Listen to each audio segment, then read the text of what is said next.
Class 12th, Political Science, Chapter 5, United Nations and its Organizations. Here is the fourth video of this chapter. Let's start the topic. हम लोग बेटा पीछे जो paragraphs हैं वो सारे रीड कर चुके हैं वीडियो थर्ड तक. अब हम लोग फोर्थ वीडियो में नेक्स्ट पैराग्राफ से स्टार्ट कर रहे हैं. With the end of the cold war we can see that UN may have a slightly different role.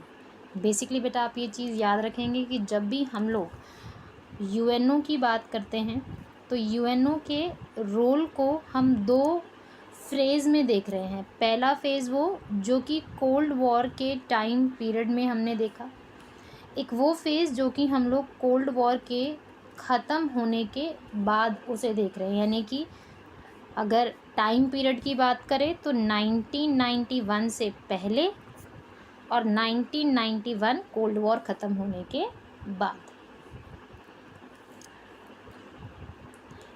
As the United States and its alliances emerged victorious, वो जीत गए. आप सब जानते हैं कि यूनिपोलैरिटी स्टार्ट हुआ कोल्ड वॉर के अंदर, यूएसए जीत गया. And there was concern among many governments and peoples that the western countries led by US would be so powerful that there would be no check against their wishes and desires. यानी कि वो इतना ज़्यादा powerful हो जाएंगे ऐसा लोगों को लगता था. किनको लग रहा है? जो नॉन वेस्टर्न नेशंस हैं या वो नेशंस हैं जो कि यूएसए से इतना ज़्यादा बेनिफिट्स या इतने ज़्यादा फ़ायदे नहीं उठाए, फिर यूएसए उनका साथ नहीं देता.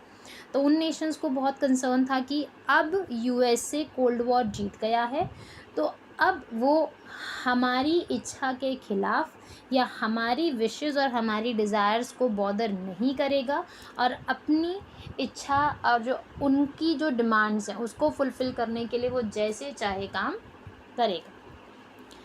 Can the UN serve to promote dialogue and discussion with the US in particular, and could it limit the powers of the American governments? And we shall try to answer this question at the end of this chapter. Basically बेटा हम लोग इस पूरे paragraph में ये समझने की कोशिश कर रहे हैं, पहला कि यूएनओ ने कोल्ड वॉर के टाइम पीरियड में एक रोल प्ले किया जिसमें कहीं ना कहीं कोल्ड वॉर को बैलेंस करके रखने में, उसे शूटिंग वॉर में कन्वर्ट ना होने देने में, यूएसए और यूएसएसआर के बीच में एक पीस मेंटेन करने में या फिर थ्रेटनिंग सिचुएशंस नहीं पैदा होने दी. अब यूएसए के यूनिपोलैरिटी बन जाने के बाद या फिर यूएसए के कोल्ड वॉर जीतने के बाद सवाल ये है कि क्या यूएनओ अब यूएसए के ऊपर एक लिमिटेशन लगा पाएगा? क्या यूएनओ इतना ज़्यादा पावरफुल है? क्या वो इतना टाइम पीरियड पे इतना ज़्यादा पावरफुल बन पाया है कि वो यूएसए के ऊपर अपना डोमिनेंस दिखा सकेगा? सवाल है. ठीक है, तो हम इस क्वेश्चन का आंसर ढूंढने की कोशिश करेंगे कि यूएनओ कोल्ड वॉर के टाइम पीरियड के बाद किस तरह से यूएसए की गवर्नमेंट के लिए एक लिमिटेशन या एक लिमिटेड रोल बना के रखता है और क्या वो लिमिटेड रोल बनाने में सक्सेसफुल हुआ है, अगर हाँ तो कैसे, अगर नहीं तो क्यों. तो ये सवाल है जिसका आंसर हमें जैसे जैसे हम चैप्टर पढ़ेंगे बेटा हमें मिलता जाएगा. नेक्स्ट टॉपिक स्टार्ट करने से पहले, इवोल्यूशन जो यूएन है इसे स्टार्ट करने से पहले हम लोग ज़रा एक बार यूनाइटेड नेशंस ऑर्गेनाइजेशन के बारे में देख लेते हैं. यूनाइटेड नेशंस ऑर्गेनाइजेशन बेसिकली क्या है बेटा? ये कुछ एक स्ट्रक्चर है जो कि इंटरनेशनल लेवल पर काम करता है जिसके करीब 6 प्रिंसिपल ऑर्गन्स हैं. 6 प्रिंसिपल ऑर्गन्स हैं बेटा हमारे पास. ठीक है, एक बार नाम देख लेते हैं. सिक्योरिटी काउंसिल बेटा कई बार हम इसके बारे में पढ़ेंगे, इंपॉर्टेंट टॉपिक है security council. International court of justice, secretariat, general assembly very important organ. इसके बाद economic and social council, trusteeship council. बेटा ये पहले एक इम्पॉर्टेंट प्रिंसिपल ऑर्गन रहा. 1994 के बाद ये एक एक्टिव ऑर्गन की तरह काम नहीं कर रहा है। तो जब काउंटिंग होती है तो 6 प्रिंसिपल ऑर्गन्स हैं, बट एक्टिव प्रिंसिपल ऑर्गन्स में सिर्फ 5 हैं। इसे सस्पेंड कर दिया गया है क्योंकि जिस ऑब्जेक्टिव से इसे बनाया गया था वो ऑब्जेक्टिव ख़त्म हो गया। और बाकी जो बेटा हम लोग 2 वर्ड्स पढ़ते हैं, एक एजेंसीज वर्ड आता है, एक प्रिंसिपल ऑर्गन्स आता है। तो जो WHO है, IMF है, या बाकी जो अंकटाड है, UNEP है, ये सारे के सारे उसके एजेंसीज़ हैं, उसके प्रोग्राम्स हैं जो चलते हैं, और ये उसके प्रिंसिपल ऑर्गन्स हैं। अब हम लोग बात कर रहे हैं बेटा एवोल्यूशन ऑफ UN की, कि UN बनकर कैसे तैयार हुआ। सबसे बड़ा सवाल हमारे पास ये है। The first world war 1914 to 1918 was encouraged the world to invest in an international organization to deal with conflicts। Basically बेटा फर्स्ट वर्ल्ड वॉर के जो रिजल्ट्स रहे, उन सभी रिजल्ट्स ने नेशंस को एनकरेज करा कि हमारे ऊपर कंट्रोल करने वाला एक ऑर्गेनाइजेशन होना चाहिए जो कि नेशंस को कंट्रोल करे, और इसे आप इंटरनेशनल ऑर्गेनाइजेशन की तरह डेफिनेशन में रख पाएंगे। ठीक है। Many nations believed that such an organisation would help the world to avoid the war. और फर्स्ट वर्ल्ड वॉर के बाद इसलिए हमने इसको बनाने का एक सपना देखा या फिर एक इच्छा जताई ताकि शायद दुनिया में दोबारा फर्स्ट वर्ल्ड वॉर के बाद कोई भी वॉर ना हो, कोई भी ड्रास्टिक वॉर ना हो, जिस तरीके से हमने फर्स्ट वर्ल्ड वॉर को एक ड्रास्टिक वॉर में डेफिनेशन में रखा तब तक, क्योंकि तब तक सेकेंड वर्ल्ड वॉर नहीं हुई। As a result the league of nations was born. तो इंटरनेशनल ऑर्गेनाइजेशन के नाम पे लीग ऑफ नेशन को सेटअप किया गया। लीग ऑफ नेशन की शुरुआत की गई, फर्स्ट वर्ल्ड वॉर हुआ, इंटरनेशनल ऑर्गेनाइजेशन की नीड रही। फर्स्ट वर्ल्ड वॉर के बाद लीग ऑफ नेशंस को सेटअप किया गया। However, despite its initial success, शुरुआती दौर में सब कुछ अच्छा रहा, नेशंस ने उनकी बातें भी सुनी, नेशंस ने उनके अकॉर्डिंगली काम भी किया, पर जैसे जैसे इंटरनेशनल ऑर्गेनाइजेशन ने थोड़ा कमान को संभालने की कोशिश की, थोड़ा ज़्यादा पावरफुल ऑर्गेनाइजेशन बनने की कोशिश की, तो जो उससे भी ज़्यादा पावरफुल थे, जैसे कि for example USA league of Nations से भी पावरफुल है, और USA लीग ऑफ नेशंस का मेंबर नहीं रहा। ठीक है, तो उसने उसके ऊपर भी पावर दिखाना शुरू किया, क्योंकि फर्स्ट वर्ल्ड वॉर में तो अमेरिका पार्टिसिपेंट था ही नहीं। सेकेंड वर्ल्ड वॉर में उसे खींच के सेकेंड वर्ल्ड वॉर के अंदर उसे एज ए पार्टिसिपेंट बना दिया गया कि आप आओ और सिचुएशन संभालो। फिर सिचुएशन उन्होंने संभाली और सारी की सारा डोमिनेंस अमेरिका की तरफ से आया, और उस पूरे डोमिनेंस के अंदर लीग ऑफ नेशंस अपना काम नहीं कर पाया और वो बंद हो गया या फिर ख़त्म हो गया। और इसी की वजह से, क्योंकि लीग ऑफ नेशंस ठीक से काम नहीं कर पाया, क्योंकि उससे ज़्यादा पावरफुल नेशंस ने उसको उस तरीके से पावर इस्तेमाल नहीं करने दी, तो और हमें सेकेंड वर्ल्ड वॉर को फेस करना पड़ा। फर्स्ट वर्ल्ड वॉर से ज़्यादा ड्रास्टिक रहा, फर्स्ट वर्ल्ड वॉर से ज़्यादा थ्रेटनिंग रहा, और ज़्यादा लोगों को हार्मफुल इफ़ेक्ट्स पहुँचे। तो second world war was much more drastic than the first world war. तो 1939 to 1945। अब सवाल ये था कि फ़र्स्ट वर्ल्ड वॉर भी देख ली, उससे ख़तरनाक सेकेंड वर्ल्ड वॉर भी देख ली, अब थर्ड वर्ल्ड वॉर हो गई तो दुनिया क्या करेगी, क्योंकि पहले तो हमारे पास कोई न्यूक्लियर वॉर थी नहीं, न्यूक्लियर बॉम्ब्स नहीं थे। सेकेंड वर्ल्ड वॉर में नेशंस ने न्यूक्लियर बॉम्ब्स भी यूज़ किए गए। ठीक है, और उसका रिज़ल्ट सब ने देखा जो जापान के साथ हुआ, और उस न्यूक्लियर बॉम्ब के यूज़ करने के बाद ही सेकेंड वर्ल्ड वॉर को ख़त्म किया जा सका, ताकि और कुछ ज़्यादा ड्रास्टिक चीज़ें ना देखनी पड़े। तो ये डर था कि थर्ड वर्ल्ड वॉर नहीं होगी, वो थर्ड वर्ल्ड न्यूक्लियर वॉर होगी, किसी भी चीज़ की वजह से होगी, तो न्यूक्लियर वॉर हमेशा उसमें रहेगा, न्यूक्लियर वर्ड हमेशा यूज़ किया जाएगा। तो नेशंस वर क्वाइट अफ्रेड कि अब क्या करें। तो that's why they need a organisation again, comparatively powerful, comparatively much more strong, और ताकि कोई भी नेशन उसे इतना ज़्यादा सुपीरियर ना समझे अपने आप को कि इंटरनेशनल इंस्टीट्यूशन की अहमियत ख़त्म हो जाए। तो United Nations was found as a successor to the league of nations. ये वर्ड आप याद रखेंगे, इम्पॉर्टेंट है। कई बार फिल इन दी ब्लैंक्स में पूछ लिया जाता है। That who was the successor of League of Nations, तो United Nation Organisation was the successor of League of Nations. तो 1945 को इसे सेटअप किया गया, 24 अक्टूबर 1945। Please make sure that you keep this date with you, लिख लीजिए प्लीज़ बेटा कहीं पर, 24 अक्टूबर 1945 में, immediately after the second world war. ठीक है, कोशिश की गई कि सेकेंड वर्ल्ड वॉर के बाद ज़्यादा गैप ना रखा जाए और जल्दी से ही इसे सेटअप कर लिया जाए।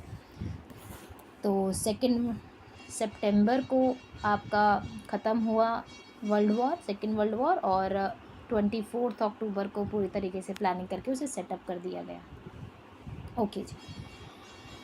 The organisation was setup through the signing of the United Nation charter by 51 states, यानी कि 51 इंडिपेंडेंट नेशंस ने उस टाइम पीरियड पर यूनाइटेड नेशंस ऑर्गेनाइजेशन के कॉन्स्टिट्यूशन को साइन करा और उस इंस्टीट्यूशन को अपनाया।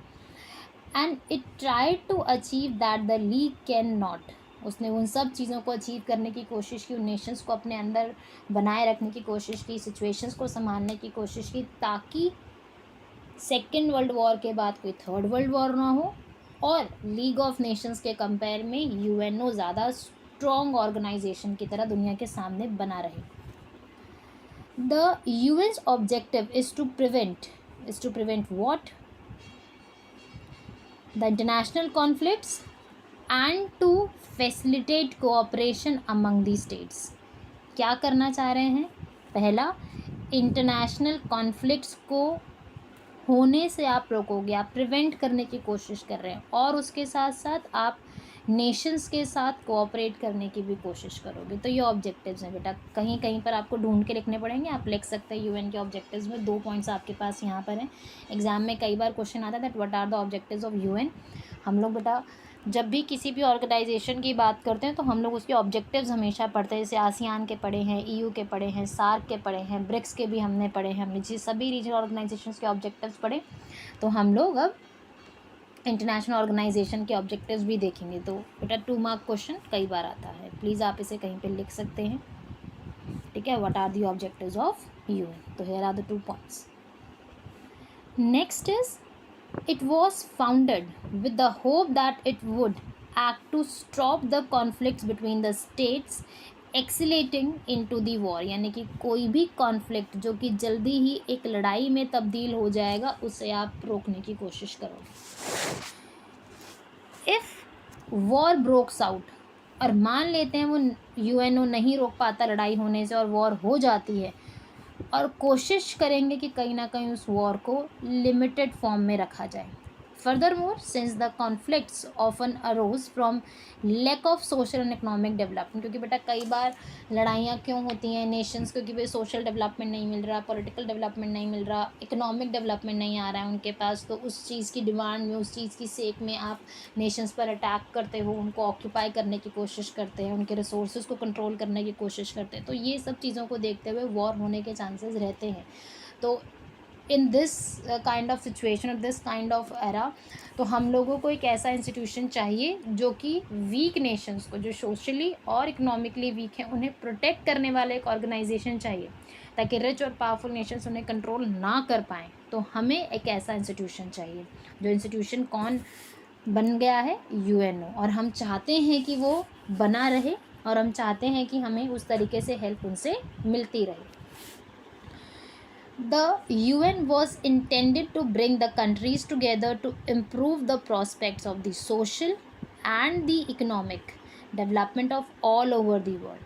That's why बेटा हमारे पास बहुत सारे इंस्टीट्यूशंस हैं जो काम करते हैं, बहुत सारे एजेंसीज़ हैं यूएनओ की जो काम करती है for the welfare of the Nations.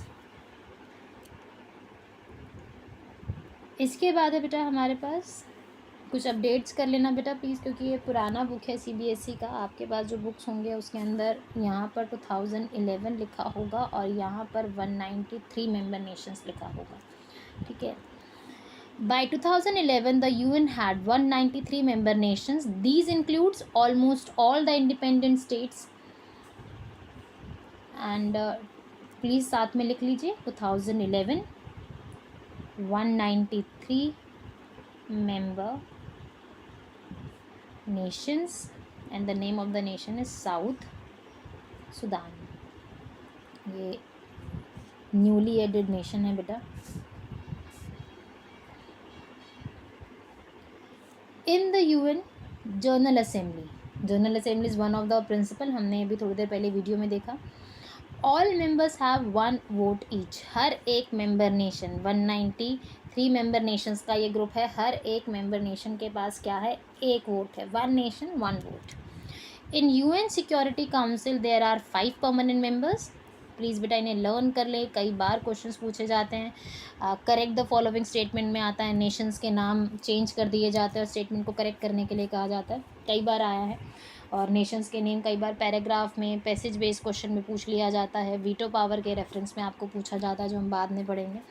तो एक यूनाइटेड नेशंस का जनरल असेंबली एक प्रिंसिपल ऑर्गन है, एक सिक्योरिटी काउंसिल प्रिंसिपल ऑर्गन है। सिक्योरिटी काउंसिल के अंदर बेटा 5 परमानेंट मेंबर नेशंस हैं, United States, Russia, UK, Britain and China.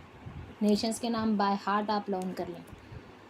Then these 5 states were selected as a permanent members as they were the most powerful immediately after the Second World War because they constituted the victors of the war। अब एक चीज़ आप याद रखना कि they were the winners, जो permanent members हैं वो क्या हैं, वो विनर्स हैं, ठीक है। और वही विनर्स कोशिश कर रहे हैं कि हम सिचुएशन को हमेशा संभाल के रखेंगे और सिचुएशन को हमेशा मेंटेन करके रखेंगे।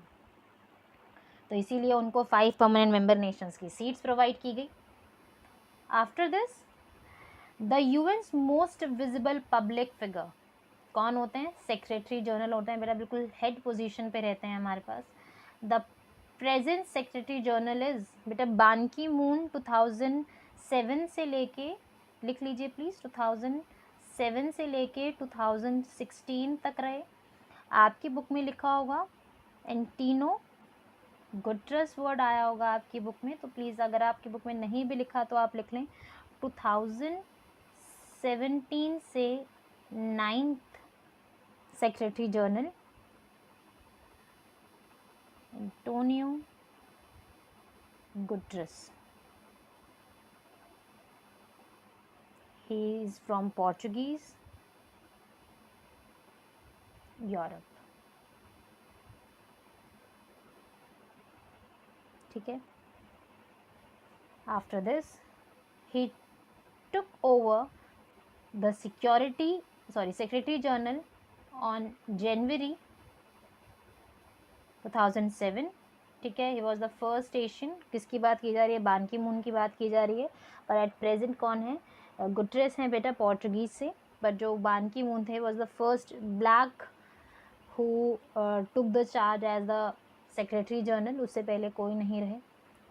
इसके बाद बेटा हम लोग अब बात करते हैं कुछ स्पेसिफिक एजेंसीज़ के बारे में। बेटा मैंने आपको पहले भी बताया कि हमने पहले कुछ प्रिंसिपल ऑर्गन्स पढ़े हैं, जैसे कि जनरल असेंबली है, सिक्योरिटी काउंसिल है। अब हम लोग देख रहे हैं कौन, अब हम लोग देख रहे हैं उसके एजेंसीज़ के बारे में, ठीक है। एजेंसीज़ के नेम्स बेटा आपको यहाँ पर डायरेक्टली लर्न करने पड़ेंगे। फुल फॉर्म्स में कई बार आ जाता है, WHO की क्या फुल फॉर्म है, UNDP, UNHRC, UNHCR, इसके बाद यूनिसेफ, और लास्ट में बेटा ये यूनेस्को।